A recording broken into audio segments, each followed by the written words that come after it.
Hello guys, welcome back to the channel. In this tutorial, I'll be showing you how you can mute incoming calls and alarm by flipping down your Android phone.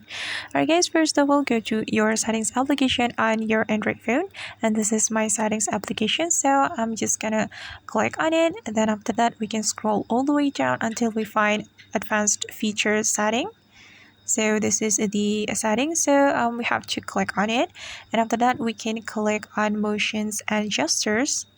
Then since we want to mute incoming calls and alarm by flipping down our phone, we can click on this toggle button, turn over to mute.